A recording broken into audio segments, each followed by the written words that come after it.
All right, hello everyone.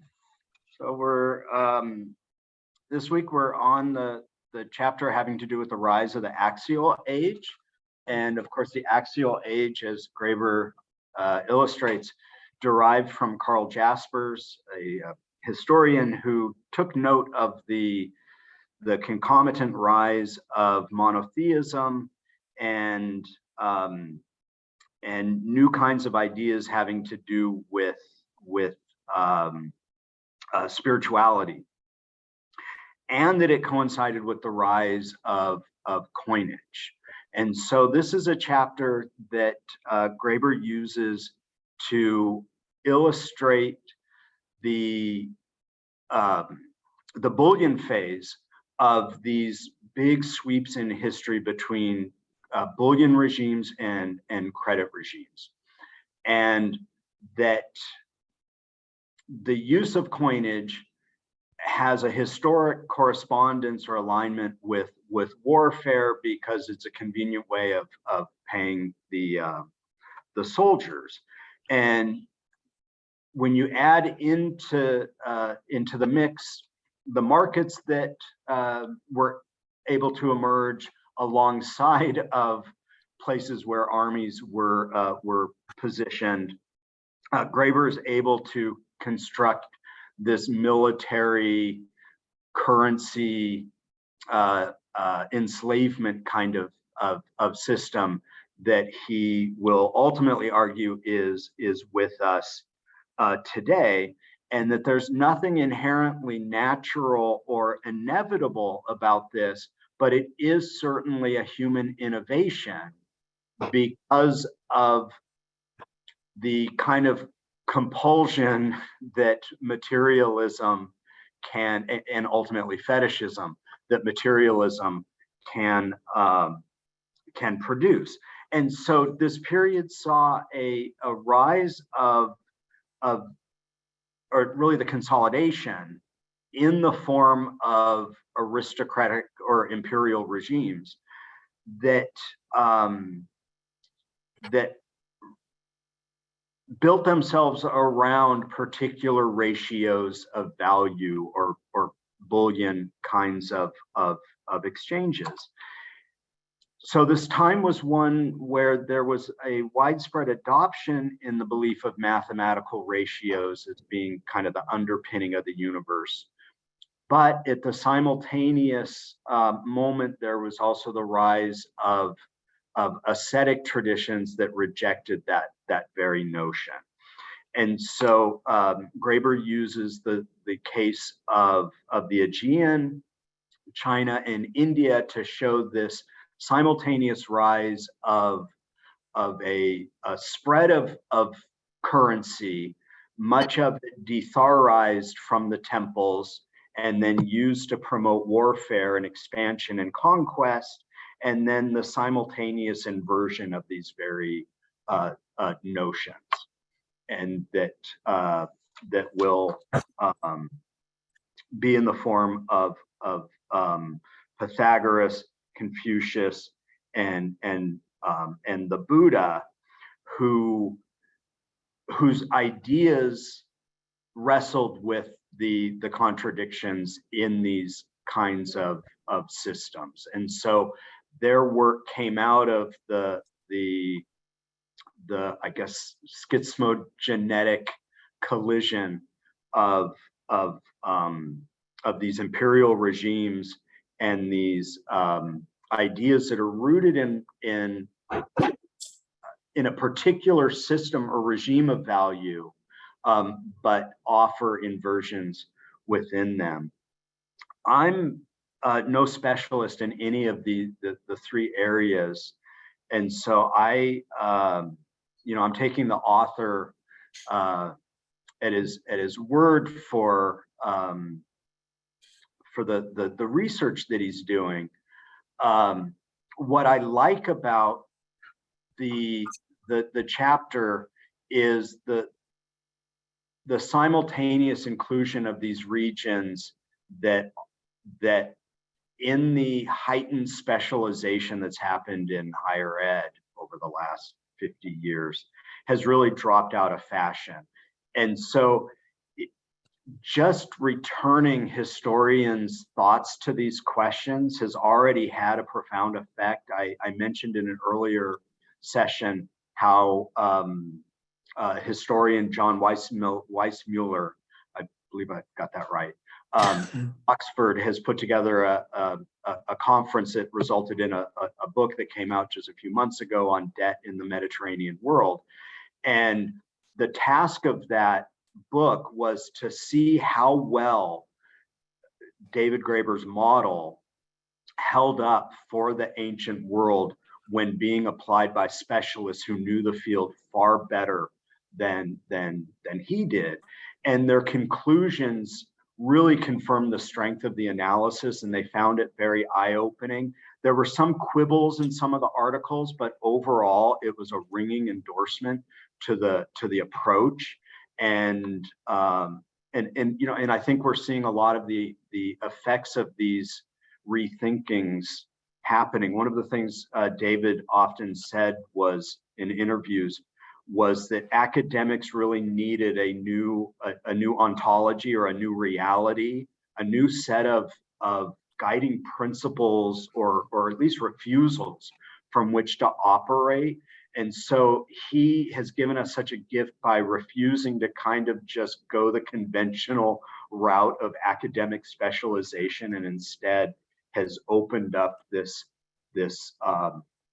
wide panoply to understand how humans have, regardless of geographical context, have reached similar understandings about the difficulties in the human condition. So with that, I'm going to open it up to people's thoughts. Love to hear from you.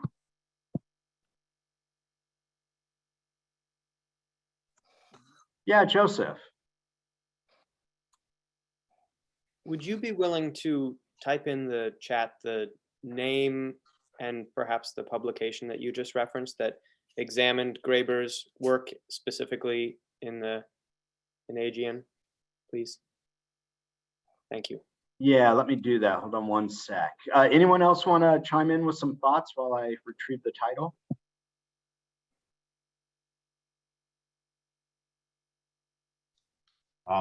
If I may, it's something we already started, you know, in the prelim, so to speak, before you arrived, Steven.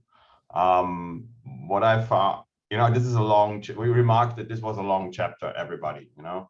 On the other hand, I found this chapter much more accessible in many ways than a few of the others, maybe because he's laid the groundwork so well, but the other reason is, I think, because there's so many parallels to our time. And I just thought, you know, what you mentioned just now, like the ratios mindset, this is very much today. The profit motive, this is very much today. The oversimplification of human motivation, when he says human motivation was assumed to be complex in human economies. And nowadays, I mean, if you go into a basic economics course, they'll tell you, okay, so we're all self-interested utility maximizers, you know, and then once the theory stops working, they start bolting on different kinds of theories like behavioralism and other stuff, and it still doesn't quite work, you know. But it's not like it's completely wrong. But if you take the argument from the chapter that it says like, okay, a few things can be true at the same time. You can be self-interested and still at the same time trying to help a friend, and this is not necessarily contradictory. And this is very complicated for many people to keep in mind, to have like more than one motivation for someone, to hold that in that frame in their heads. I feel like in our time it's very hard for people to do that. And the other thing which I already mentioned also is at that time, I mean, it was all about mass, right? You had mass creation of currency, you had mass bureaucracy, you had huge armies, and there's the obvious parallel again, is fascism. you know, and I mean, fascism comes from the Romans. And I'm not sure, I think he mentioned this in an earlier chapter when he says like Rome conquered the world 3 times, once with his armies, once with his code of law, and then with its religion. And then when we look back at where like Europe as we know it today started to take shape, if you look at the Renaissance, that was the rediscovery of the classics, right? And people were starting to read in Greek and Latin. And I mean, these were very, if you think about it on a moral scale, not very nice people, you know, there was slavery, mass war, everything. And at the same time, in the high Middle Ages around 1200, seem in Europe, at least, as far as I know, things were way more egalitarian than they were for a long time afterwards. We're just getting kind of back there for the last maybe 50 years in Western Europe. If you take all this together, I think that what makes this chapter, at least for me, very accessible, because I feel like I'm reading about today. Okay, so sorry I talked very long.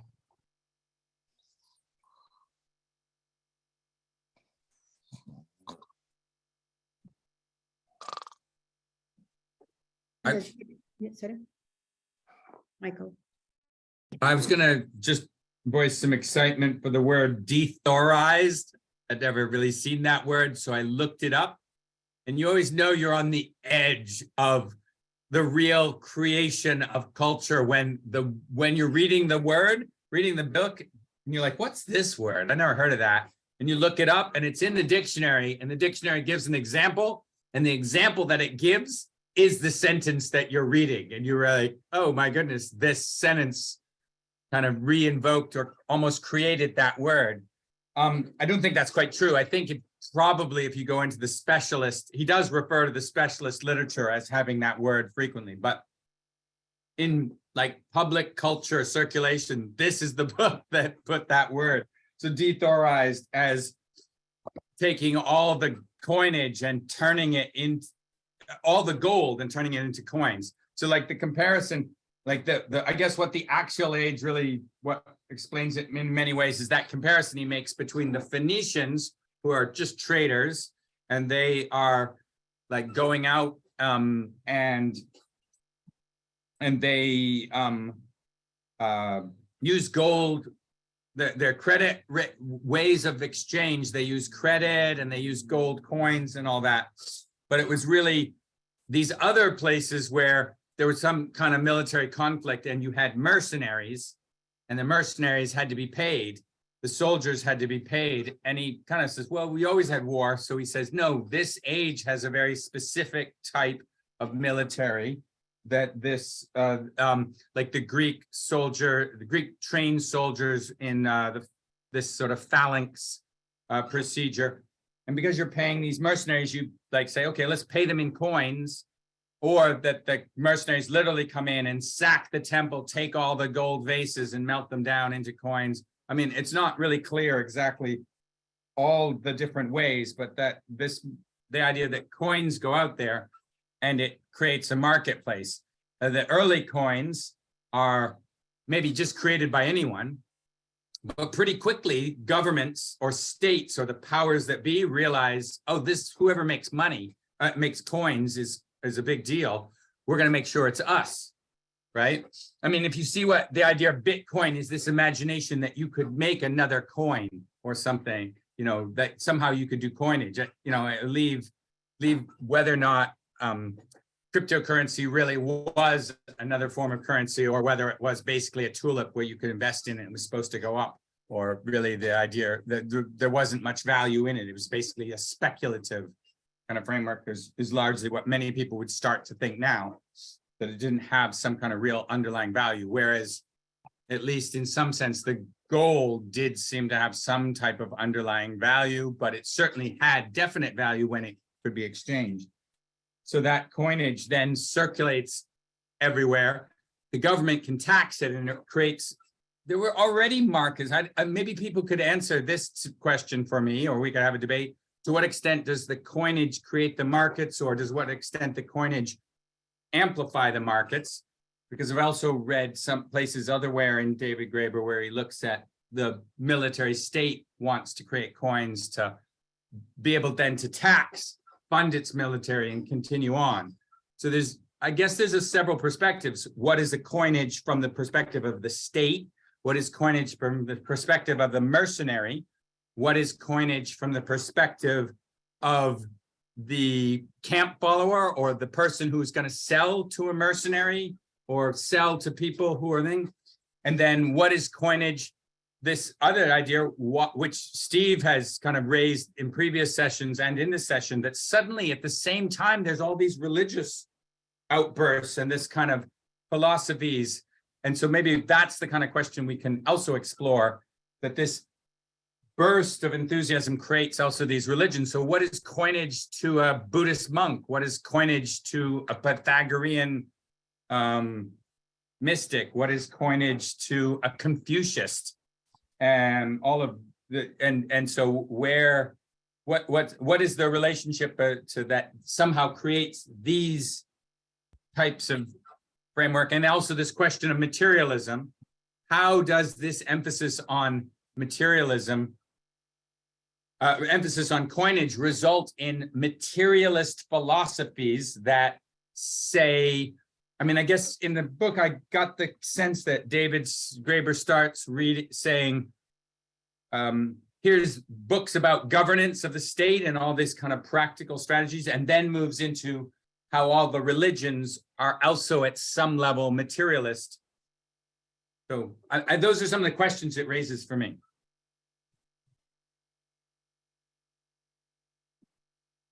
Yeah, I think connection between coinage and markets are quite obvious because, and also to the war, because you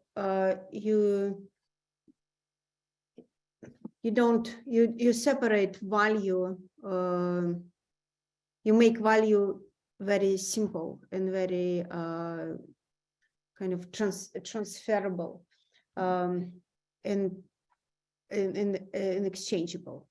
So it's just like really great way to he is right, and distribute the loot, because everything is during the war, all these valuable things that mostly coming from the churches are being stolen, and then it's very easy to redistribute them. So it's the value become anonymous, because previously like some icon or some gold and something was attached to some ritual place or social ritual place, and suddenly it's become all kind of back to the coinage. So that's understandable for me, but this other part about materialism and birth of the big religion almost simultaneously, that's I would like to hear more about that. Steven, I think you didn't have your microphone. Yeah. The chapter starts, it's an interesting chapter. I mean, all of them are. He starts the chapter by alluding to Jasper and this idea of the axial age and the question about why did these three traditions arise simultaneously, and why did they correspond to currency.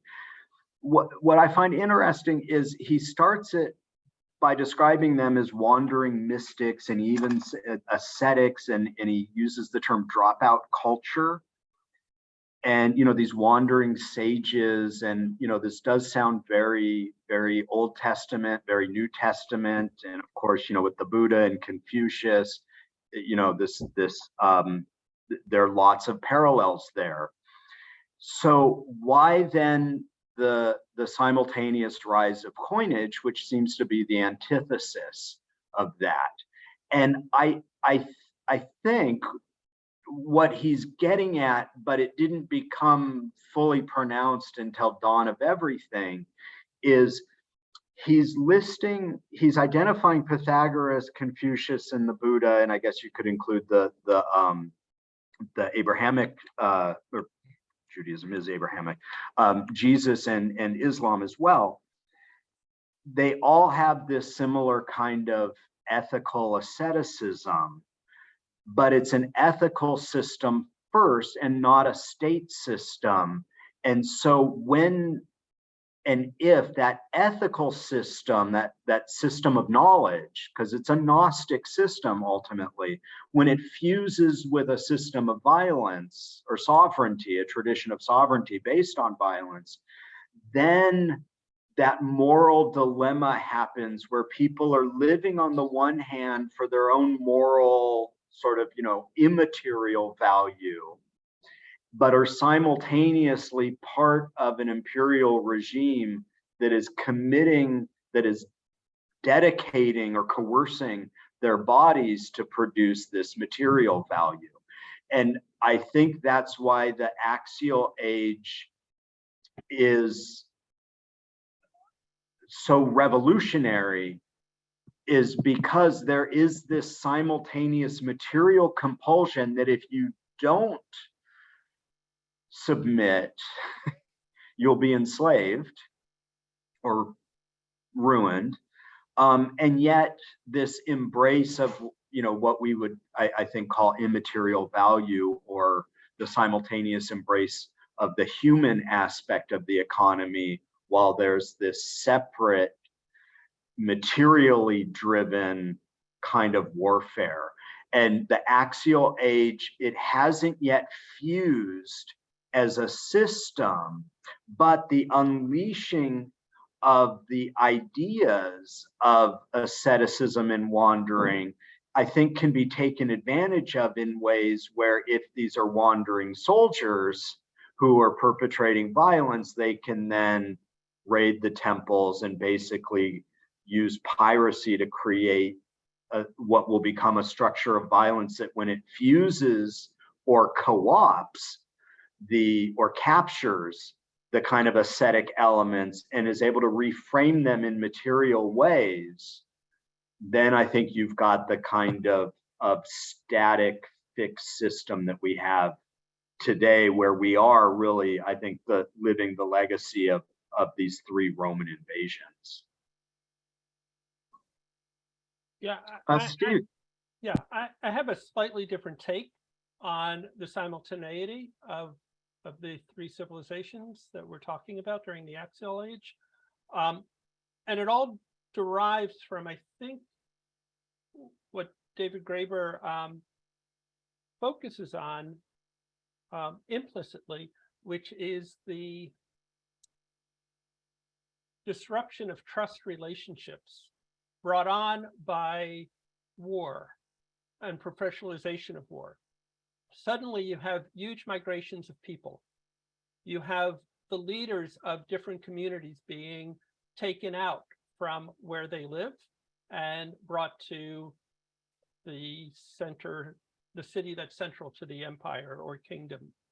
You have soldiers moving around, not as wandering soldiers, not as in the late medieval age, but as professional soldiers, as part of an army, as part of a conquest.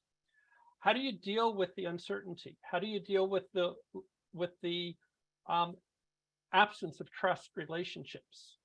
Coinage is a solution to that. Coinage is a solution to dealing with the low trust, as well as how to transfer value for the soldiers, right? Because it's much lighter weight than carrying all the food with you. It's a solution to soldiers robbing everyone wherever they go in order to get that food. So it solved a lot of problems that were all inherent in this professionalism of war. And the simultaneity, I think, may arise for lots of different reasons, but perhaps one reason is also the consolidation of leaders from different regions into one urban center. So Babylon is that empire is roughly 800 to 600.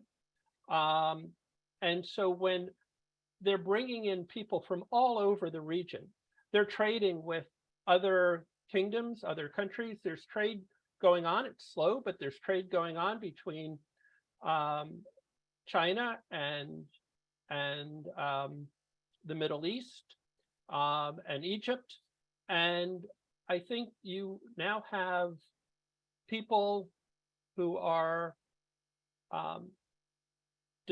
lives are disrupted. They're thinking about why their lives are disrupted, and the leaders, and in many cases, the thought leaders are suddenly in contact with lots of different cultures. And I think we shouldn't underestimate the power of communication between these different cultures, perhaps for the first time at such a high bandwidth.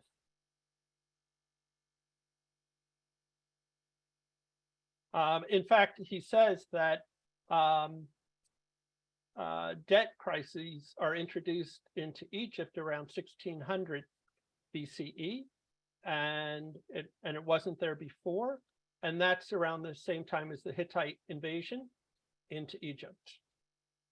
So I think it's this kind of, and so I don't think everything occurs at once, but this axial phenomena, I think, occurs because of these invasions and the consolidation of different populations and the need for coinage to resolve the problem of low trust. Steve, did you know, I didn't get anybody, Steve Greenspan, I'm saying, but anybody else could say as well. Why is it called the axial age? I know the guy, whatever the Jasper, but why did he call it the axial age? What does axial mean?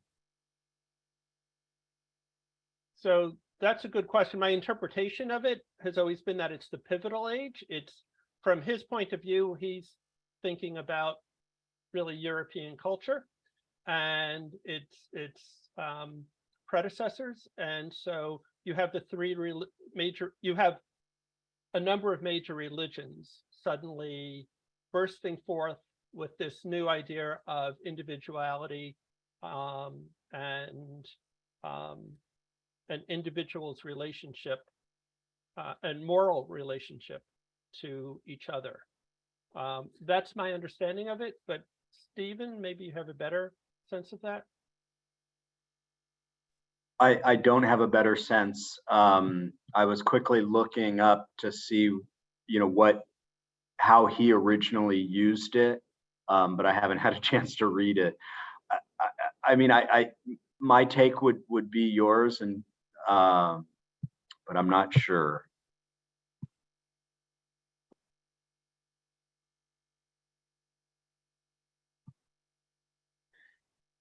Joseph.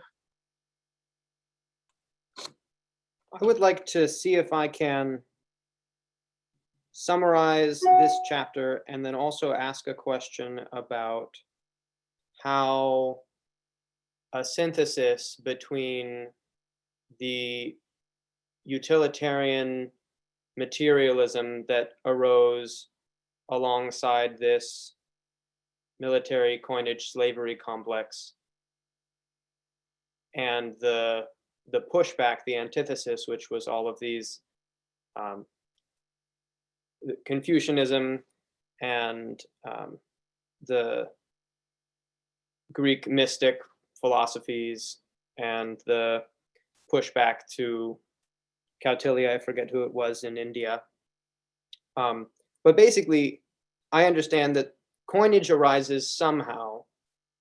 One theory being that, at least in the Near East, that it was a side effect of government administration, that during the debt crises, the governments at the time set up these stockpiles of resources in order to ease the effects of these debt crises. And coinage was a side effect of having a unit of measurement. And that once a unit of measurement arose and was made material in the form of bullion, it was a useful tool in creating militaries and markets that would support militaries, as was described in previous chapters. And then once we have this cycle of militaries that go out and do some conquest in order to obtain slaves, which can be used to mine more gold and silver, which can be used to produce more bullion, which can be used to hire more professional soldiers. We have this cycle that repeats. And during the expansion process of this explosion of the military coinage slavery complex, it coincides with the utilitarian materialism, which just reifies or makes natural that process. It says, okay, the whole purpose of existence or human desire is to expand, which is similar to what we have now. And then he points out that at least in the end stage in India and in China with Ashoka and with, I forget who it was. I think it was toward the end of the Qin or the Han dynasty. I'm blanking on it now. But basically the rulers decide, you know what, we're at the end stage of this utilitarian materialism doesn't seem to work forever. And so we're going to switch to the antithesis of that, which hitherto was a counterculture.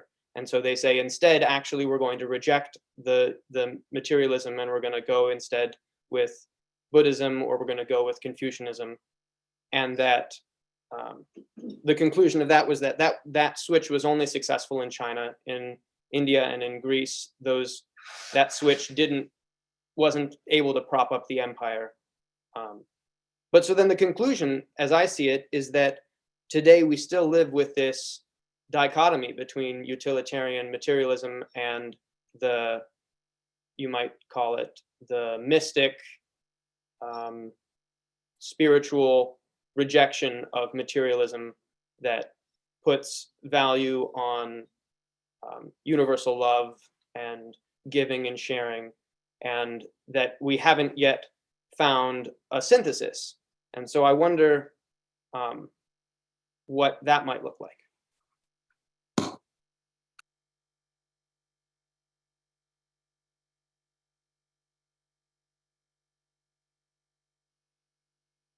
So I think that's really interesting. He doesn't talk about Eastern Mediterranean history at that time.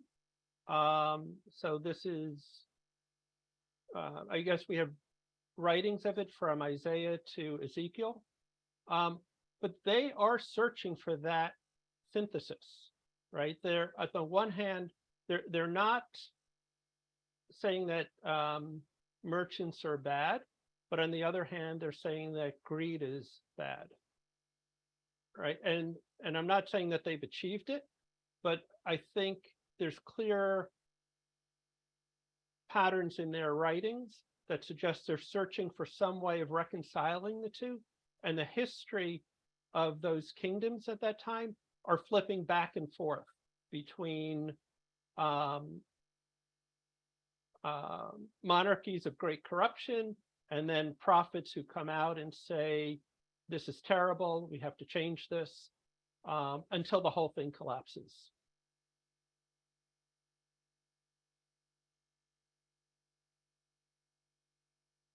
But David Graeber doesn't talk about that history, unfortunately. So, but I do think they're struggling with that, and that's from about 800 to about I guess 800 to maybe actually to roughly to the Roman Empire.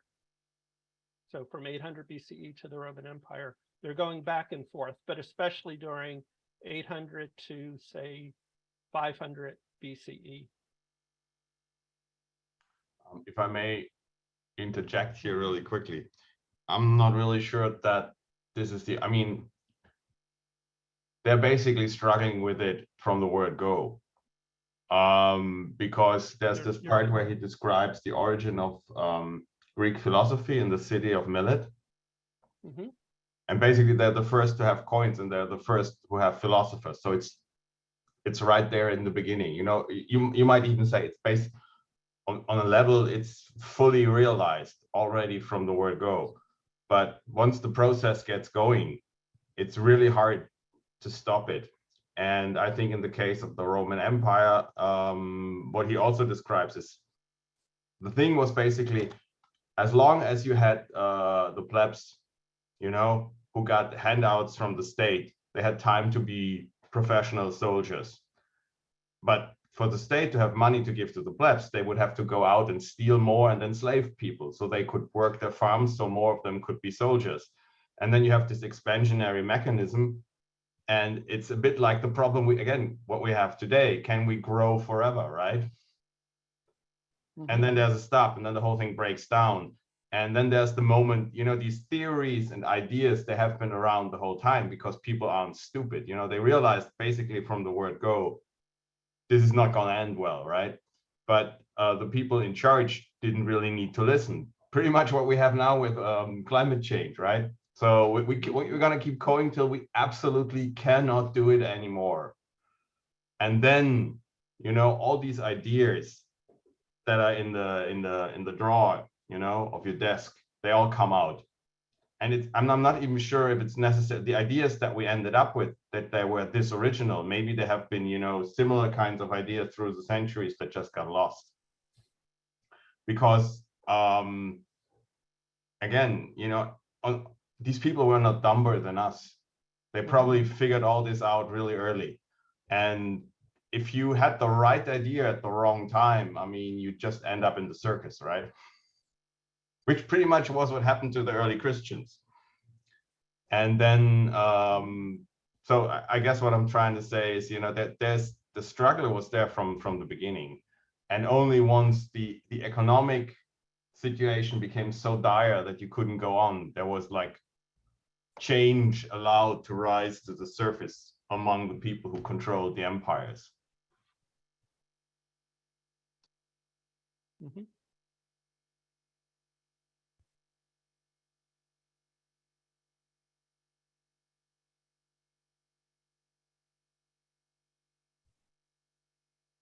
Joseph, is your hand up again?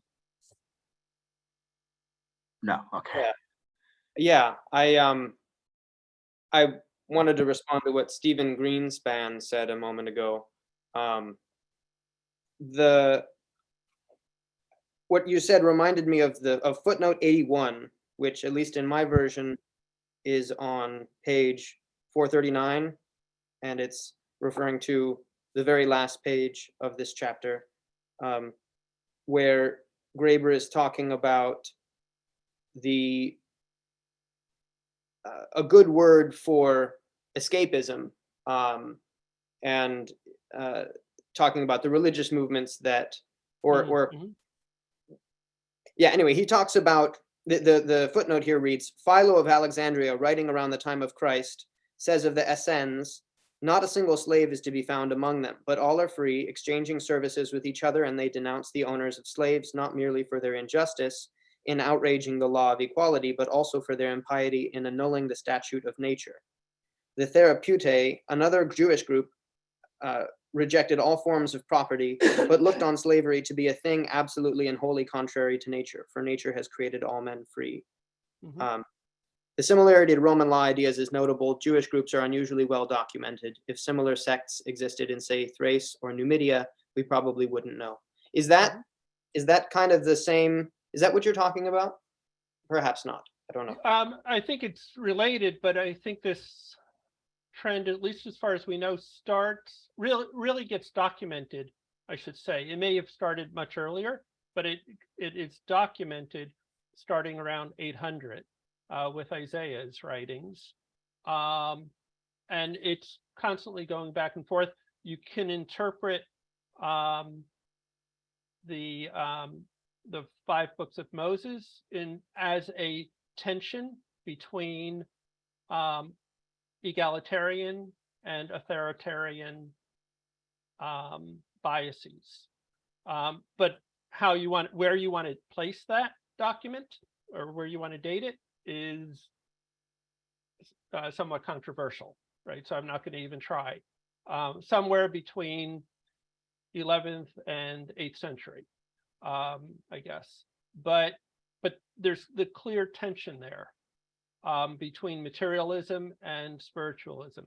there's an attempt to provide both as an idealized form, whether that succeeds or not. But I think it follows the same kind of tension that David Graeber is talking about.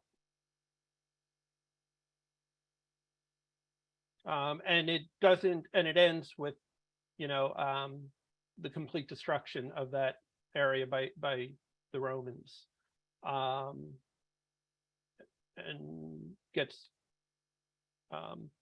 develops in other centers. But that's part of what I was talking about. So I don't think the idea of synthesis is foreign to any of these groups. I think in Buddhism also you get this attempt to synthesize both materialism and spiritualism. Buddhism doesn't say everybody should become an ascetic, right? It's the middle way. And I think it's important to remember that, because we tend to stereotype what Buddhism is about. So in the same way, it's trying for this synthesis. I don't know enough, and Confucianism, I think too, is trying for some kind of synthesis between these two forces.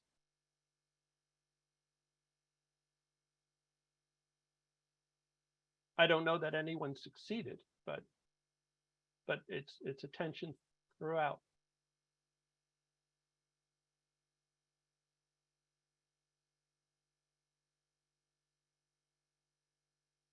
Michael? I'm not sure if anyone can hear me, or am I frozen? Something with your sound, Michael.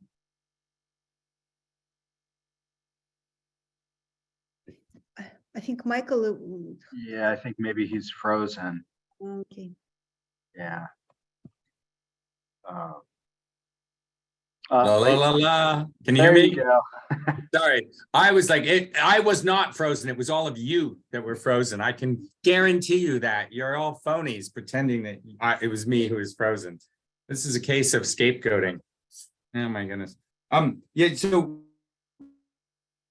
just the question of the two materialisms. So one, I want to say, what's the relationship coinage and philosophy? I hear a bunch of people sort of talking around that, but what's the direct? And Christian said, oh, it started right from the beginning, from the get-go. It was even earlier than some of this. But like that would be kind of my question. And then he has two, materialism 1 and materialism 2. So maybe we could kind of like flesh out why two sections on materialism. So what's the difference between these two materialisms? And I particularly like, just because I'm kind of interested in the kind of key theme of this is I have on page 238, just the second page of materialism 1, the pursuit of profit, the shift from what he calls human economies to coinage, or maybe this thing. And he talks about, when a lord gives a gift to a retainer, there's no reason to doubt it is inspired by genuine desire to benefit the retainer,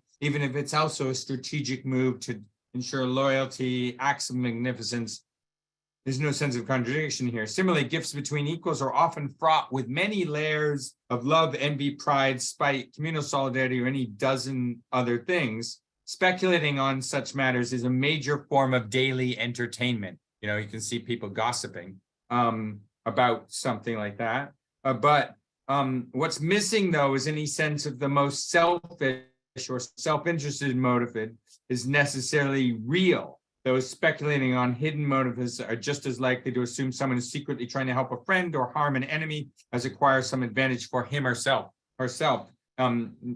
Neither is this likely to change much with the rise of early credit markets, whereas the value of an IOU is as much dependent on assessment of the issuer's character as disposable income, and motives of love, envy, pride could not be completely set aside.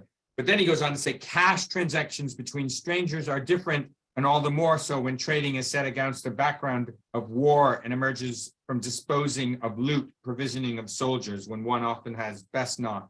Then you start talking about raw material interest of, it gets down to, oh, what's in it for you? What's in it for me? And so people who are also in the kind of critical realism group, the Roy Bhaskar critical realism discussion, it might be interesting to think about, is this, how do you determine the idea that somehow you're claiming a new reality because of different social relations underlies these types of interactions, and this reality results in an effect, and that effect is people discussing more materialism, both these logics of, here's a manual of government about how the emperor should be benefited in his material interest and in the empire's material interest, and counter traditions where here's a logic of the dropout class who say that's wrong, we should have love, we should think, but they're all also basically reactions to this new materialism, this kind of human self-interest that's clear in a time of war and made possible by gold coinage, and that then the religious philosophies, these new ideas come out of a reaction to that, but they are also at some level grounded in materialism. So that was and then materialism too was called substance. So I wondered if anybody thought, why was there two different types of materialism?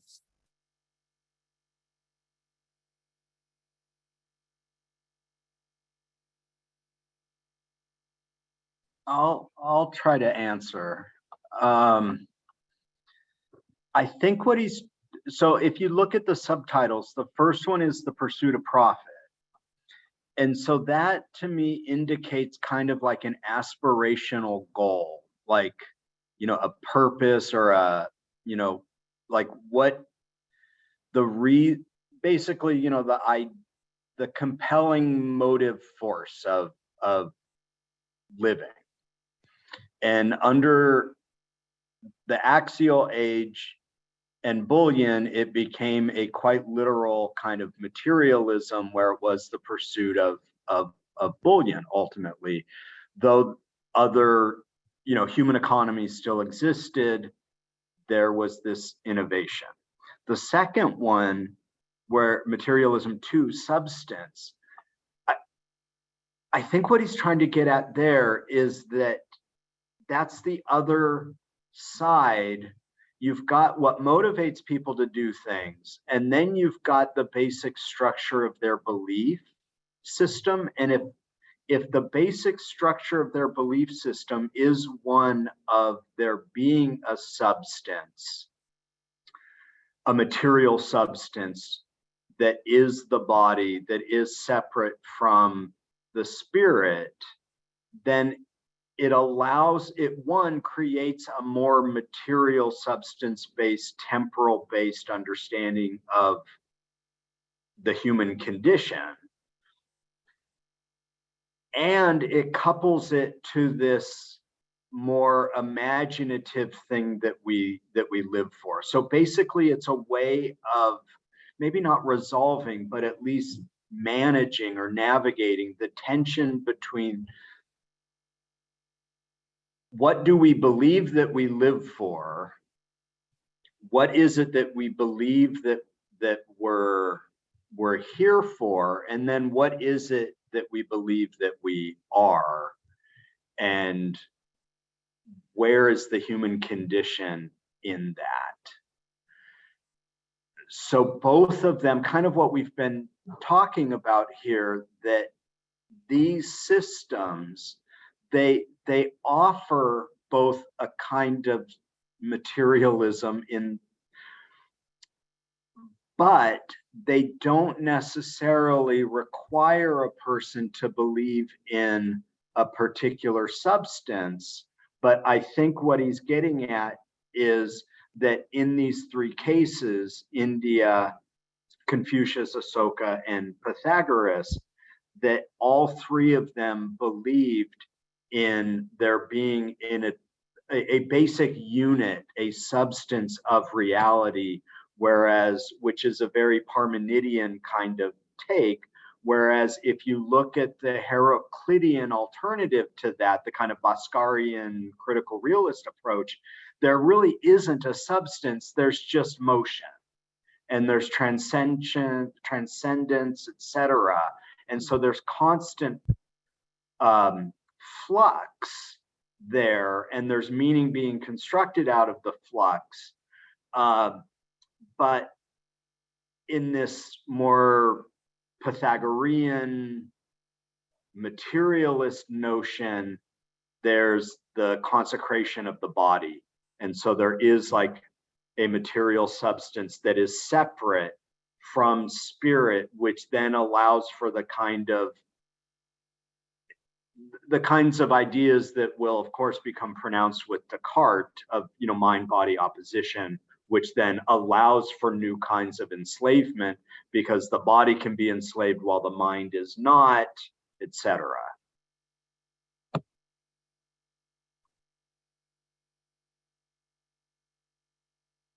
Or vice versa. You're right.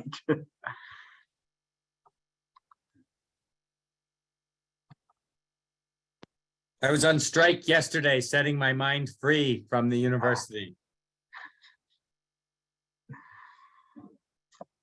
I, on the other hand, have spent all week grading. I am not on strike. I should just go on strike. I see that it is 4 o'clock my time. Not sure if others have more to add. If I may. Yeah, Christian. One final thing, maybe. What I think nobody mentioned. I mean, I missed the last couple of seconds of what you said, Stephen. So forgive me if I repeat something you've already mentioned because the connection broke. I think he quotes missionary or an anthropologist who goes to Africa, if I remember correctly, and he says basically, so, and after a while, she asked the natives she's been teaching, so what do you think? What did we give you with all our thoughts and theories? Didn't we like bring you the soul? And he said, no, it's just the other way around, you know. What you brought us is the body, the material. And I'm not sure if you mentioned this, it's like this transformation, because if you go right back to what I said earlier, the word go in Millet, when they said, okay, there's like some basic substance which composes everything that exists in reality. And this in turn can be, okay, so you have a substance that can be everything. And then you have money. And with money, you can buy everything. So money can be turned in turn into everything. You can buy slaves. You can buy palaces, you can buy armies, you can buy countries, you know, you can conquer the world with money. You can get everything you want with money. So there's this parallel between the two things. And what he also mentioned is that this is actually the realization that maybe our religion is not based in, well, spirituality, but more in materialism, has been occluded from us. And when you say money, because obviously, like, say, the Phoenicians had credit systems and they were quite accounting, they were careful, they did money, but it wasn't the same as coinage, which was a type of money that meant you didn't have to have a social relationship with the person afterwards. You If don't you have a need to have credit trust. structure, Yeah, you don't need you have a to credit structure, you're like, you got to be friends with them because they're not gonna, otherwise they're gonna pay you back. Pay or not pay back. So when you say money, what type of money do you mean? Coinage. The money that is divorced from social relationships. And also, I think what he mentions is that the money, the coinage, has a different character in the city where it's cast than everywhere else, because the farther you move away from the community that basically gives it power, and where you put like the holy symbol of the city on it, yeah, the more you move away, the more it's just its weight in specie. And the closer you are, it's actually more than that. And then you have like this spiritual connection. So this is maybe also the tension that was mentioned by various others throughout our discussion, that there is, on the one hand, it's just material, but it's still more than that. And these two things are kind of at war with one another. And depending on the situation, these properties can emerge or disappear. But in the end, you have something you can turn into everything, just like the basic component of reality. And then if it's all material, it's a little unsatisfactory. And I say this, I'm not very religious, but the idea that there's maybe something beyond material reality is not necessarily unappealing. Let's put it like this. It's interesting how Epicurus gets reviled, is made the enemy by so many traditions after Epicurus, right? He's a strict materialist. He is an atheist, and he's attacked by the church and by various other religions at that time, and suppressed because of that stance. And yet, interestingly, he, of all the philosophers, not just the the ancients, he was Thomas Jefferson's favorite. And Jefferson, even in a letter, I don't remember to whom, said, that there was nothing that Epicurus said that was wrong.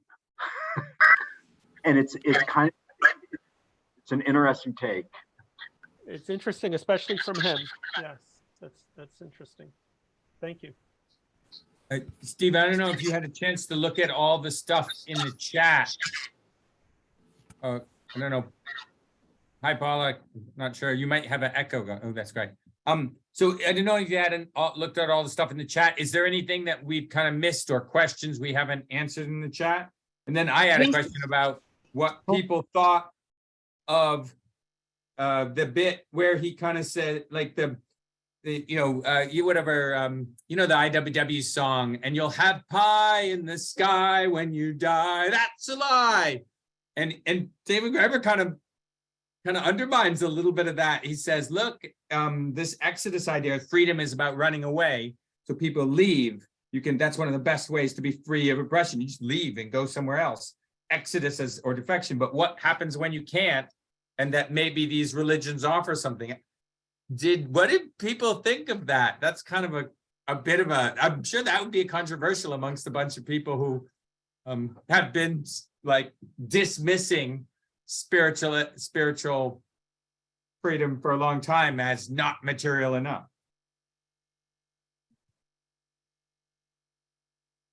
Yeah, I would. Can you hear me, anybody? Yep. Oh, cool. I mean, I would take a kind of Thich Nhat Hanh approach to that. He was pretty active in the peace movement and recommending that we're in mindfulness all the time and pumping through love. So he would be on the non-materialist side of that. But I wanted to harken back to Joseph's, what's the synthesis? What would trust look like without money? And then ask my own question.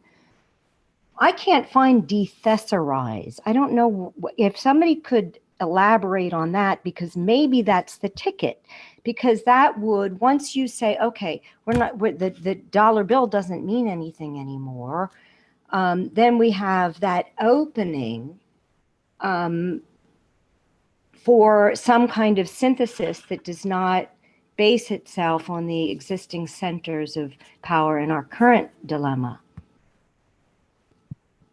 And it may not even be monetary. There may be other ties, information ties, access ties, collaborations, and that we don't know yet until we consider these very different manners of bringing Jubilee to the next stage of human development.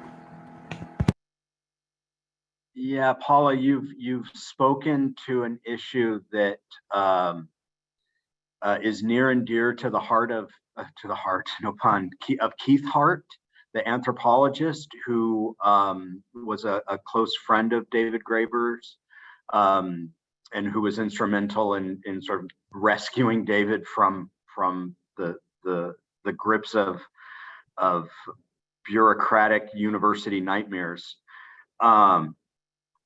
He has put forth the idea that everything should be money, and that the problem isn't really money itself, but that money is only this one form, you know, the central bank form. Now, of course, with Bitcoin, that offers this alternative, but I think as we've discussed here, it's not really a way out. It's just a perpetuation of sort of a unsustainable system. And so what he's proposed is this idea of the human economy that he got from ideas of informal economy, which is, you know, we wouldn't call it barter because that kind of corrupts the system, but just where everything becomes a form of exchange because we're all kind of connected as one to begin with. And so anytime we do exchange goods, it's not really the good that's being exchanged, it's the people that are being remade as a result of that that exchange.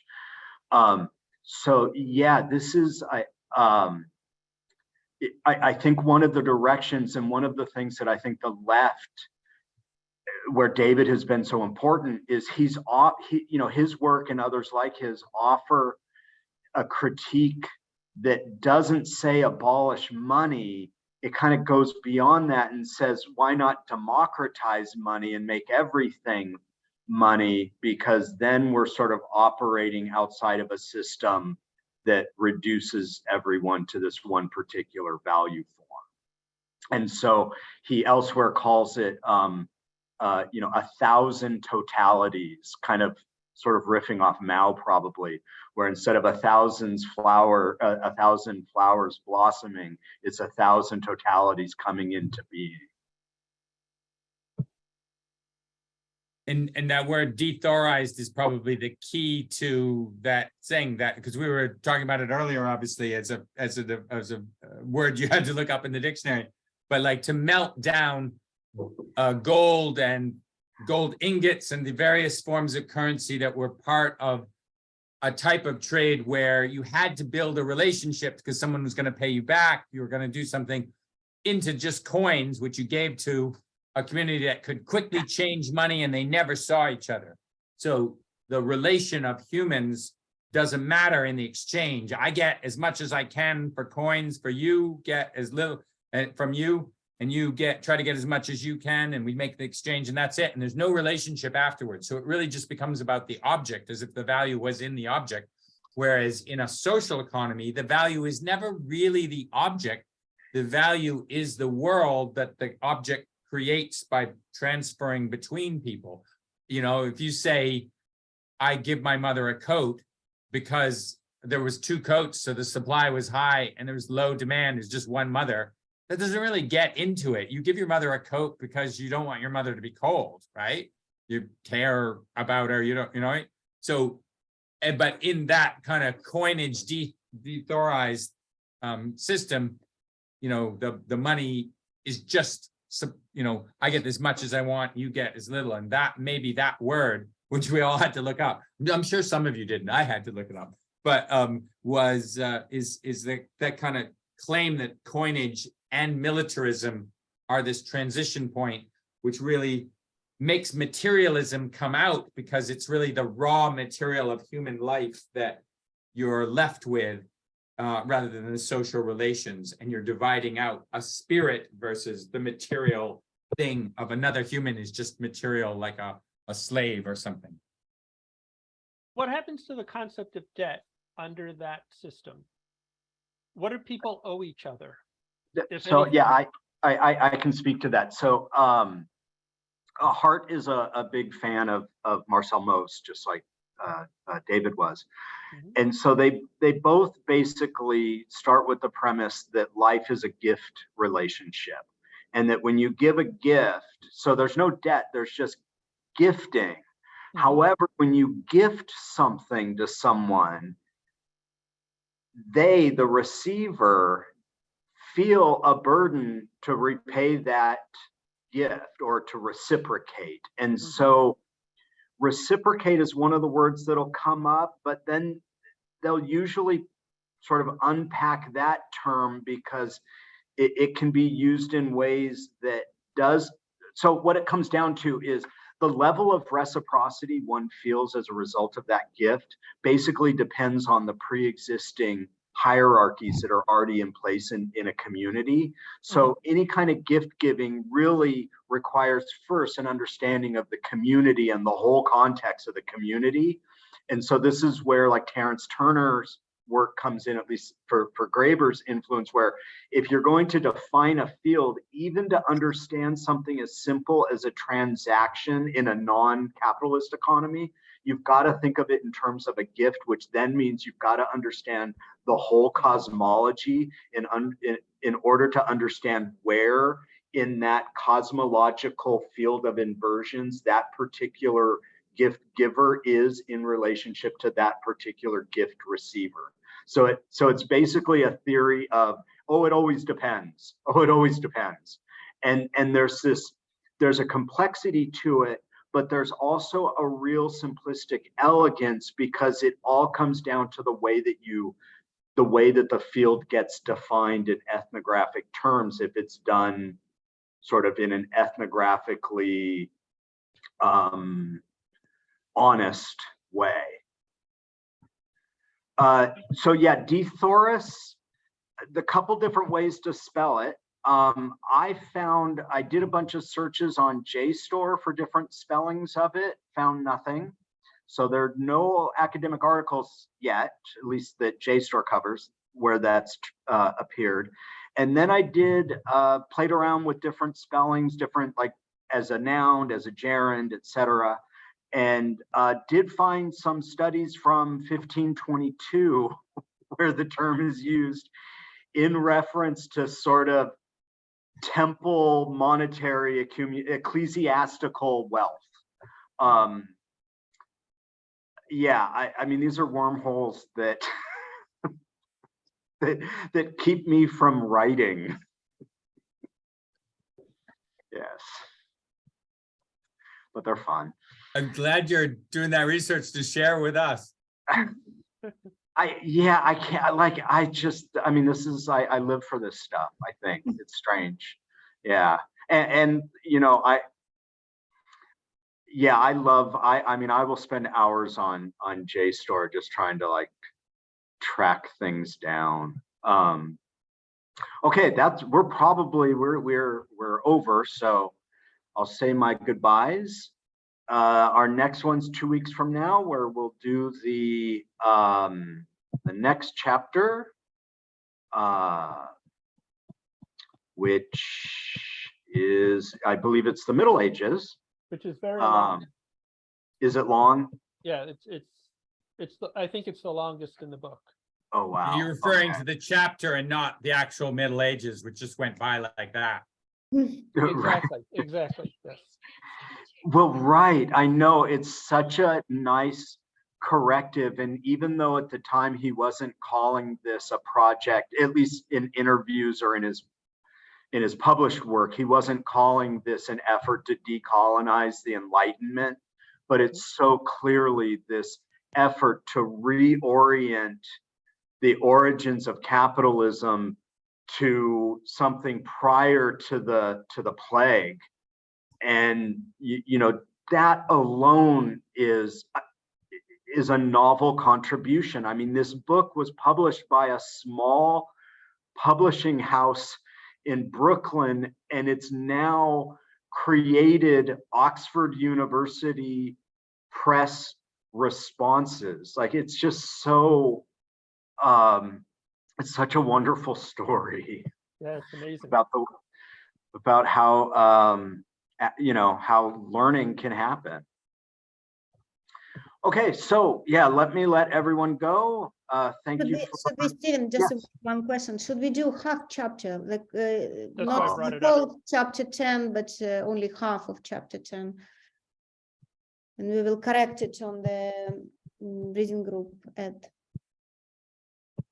Yeah, Yeah, that works for me. Sure. Maybe we should try to read it all, but like, then if we don't get it all read, we're gonna take 2 weeks on it or something like that. okay, amazing. That's good. That's good. Thank you everybody for coming. Bye-bye. Okay, everyone. thanks everyone. Bye.